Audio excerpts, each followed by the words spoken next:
Tres cruzadas de la película Top Gun, Pasión y Gloria. Bueno, así le pusieron en México, creo que en otros países se llama diferente, pero vamos a decirle Top Gun de 1986, que debes de saber. Número 3, ¿sabías que el piloto especialista Art Skull desafortunadamente murió en la producción de esta película? Y esto pasó cuando su avión con cámara Pitts desafortunadamente no pudo recuperarse de un giro plano y se hundió en el Océano Pacífico. Y desafortunadamente ni el avión ni el cuerpo de piloto pudieron ser recuperados.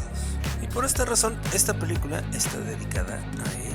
Número 2, ¿sabes que Jerry Bruckheimer, el productor de esta película, no podía convencer al actor Tom Cruise de filmar para esta película? Así que el productor contrata a Los Ángeles Azules, y obviamente no me refiero al grupo musical, sino en este caso al escuadrón de aviones. Y llevan allí a Tom Cruise y le hacen varios 5G con giros de barril y todo el show. Así que una vez que baja del avión, Tom Cruise corre directamente hacia un teléfono público y llama por teléfono al productor Jerry Bruckheimer y le dice: estoy dentro, quiero hacer la película. Pero la cosa no quedó ahí, también resulta que algo muy similar pasó con el actor Val Kilmer, que al igual que Tom Cruise realmente tampoco quería hacer esta película. Pero en este caso a él simplemente nada más lo llevaron a conocer a todos los aviones que iban a aparecer en esta película, los cuales obviamente lo dejaron sin aliento y obviamente también terminó aceptando el proyecto. La verdad, hasta yo también hubiera aceptado. Y hablando de esto mismo, ¿sabías que el actor Anthony Edwards realmente es el único actor de todo el elenco que no vomitó durante la filmación de las escenas de acción con los aviones de combate?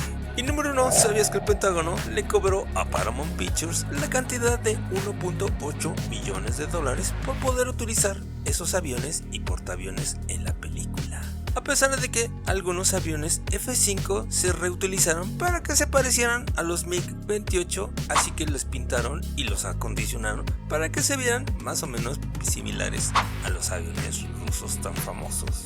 Pero lo curioso aquí es que realmente el ejército siguió utilizando estos aviones que sirvieron como aviones agresores que simulaban aviones enemigos en el programa Top Gun de la vida real. Y hablando de la vida real, ¿sabías que todas las acrobacias del vuelo del personaje de Maverick en esta película fueron realizados por el piloto Scott D. Altman, el cual por cierto más adelante se convertiría en astronauta de la NASA, en donde pilotó 2 misiones y fue comandante en otras 2 misiones más? ¿Y a ti qué te pareció la película? Te leo en los comentarios. Por lo pronto te recomiendo este video de las 3 curiosidades de la película de DC, la Liga de Super Mascotas del 2022. Y nos vemos como siempre en el siguiente video. Gracias por el apoyo, únete a la comunidad, bye.